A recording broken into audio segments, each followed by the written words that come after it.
So hi, ladies and gentlemen. We're looking at this beautiful piece by the great, renowned European artist, Patrick Killian. Patrick, you outdid yourself every time, you always do.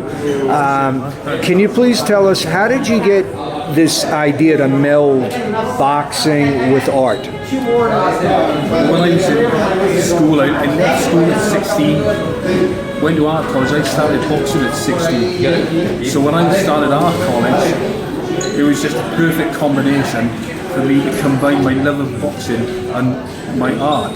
So, and that's you know, that's what happened. I was doing bits of, you know, my idol at that time was like Mike Tyson. So like, I drew out at Tyson 86.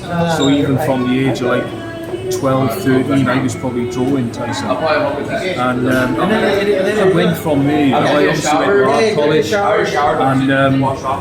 you know, I actually studied wildlife illustration, but my tutors, and because I was boxing at that time, and a lot of my work was focusing on fighting, they actually let me focus on sport and particularly boxing. That's you know, that's how it started, sort of from the ages, you know, even younger than 16, drawing, and then into art college at 17, 18, and that's where it sort of began. So both boxing and art are very creative outlets. Growing up, I know you're a boxing fan as well as a boxer and artist. Who did you find to be the most creative boxer that you've seen in terms of combination, footwork, so on and so forth? I would say Joe from my own country, Calzaghe. You know, he could adapt very well to the different, you know, to the fighter. You know, he could adapt to what he had to do, which was really cool. Which, you know, so, like we said, very creative to be able to do that. You know, so it's an art in itself, and then the art of boxing. That's a future book.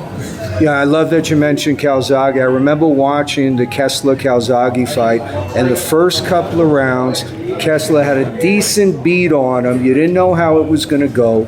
And then once around round 5 or round 6, Joe just figured him out. How about the Eubank fight when Calzaghe fought him? I know some people were thinking Eubank would be too tough for him. What went on in that fight? What did you see from your perspective? Well, I don't think people realise how good Joe was. You know, he was a 3-time ABA champion and at 3 different weights. Some of them have never been, I think, have been done once. And you know, Eubank hadn't done that. Nigel Benn hadn't done that. And I think there was, you know, when that fight came about, you know, I knew he had it in him, and it was impressive. He put him down in the first round. And I felt that it was a unanimous decision. That was a brilliant fight, and I don't think he had the recognition for that particular fight actually, especially back home as well. But yeah, what a fighter! Turning our attention back to this beautiful piece here, how long did this take you? Could you outlay the process that it took? I mean, the backdrop is incredible, in my opinion. You're welcome. Well, you know, when the fight is announced, you know, obviously I'm keen. There's certain fights that you go, you know what, that's going to be a cracker. And then instantly, if it's announced that it's going to be at Madison Square Garden, if it's announced it's going to be an MGM, I have these little flashes of, right, you know, I've got this skyline in my mind. And then obviously it's researching the fighters. A couple of people have commented that I've got Tio connecting with Josh, but it's a very difficult thing to get 2 pieces, especially before the fight, to get 2 pieces that match together. And I felt this was perfect. Tio is a come forward fighter, so he's sort of springing forward.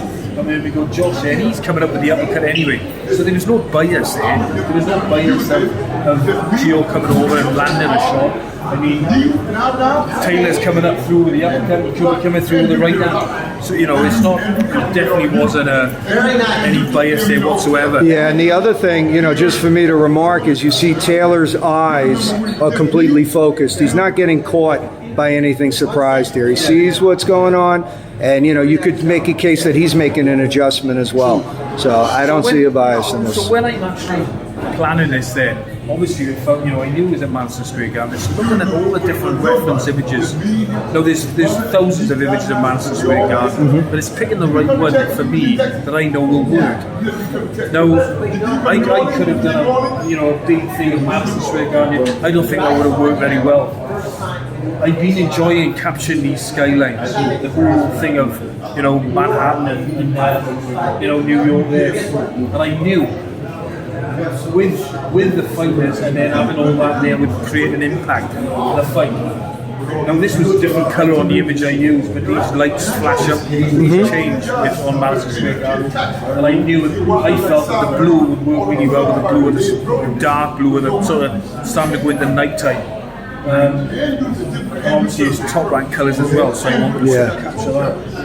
Yeah, one of the things that I love is the white, because it's at the top there's flashes, because both fighters are extremely fast. Yeah, creating that speed, I enjoy doing that as well with my paintings. So that's awesome. It turned out, I think the last couple I've been doing with the skylines, I really enjoyed doing them.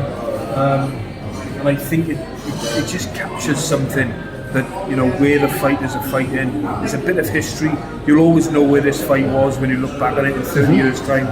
So I'm enjoying doing that. And then, the teams or the fighters are sort of purchasing, they're really liking these. So I thought, well, let's keep doing that. Gotcha. So one last question for you. It's a dual question, okay? As far as boxing, if you could have fought anybody, professional fighter, who would it have been?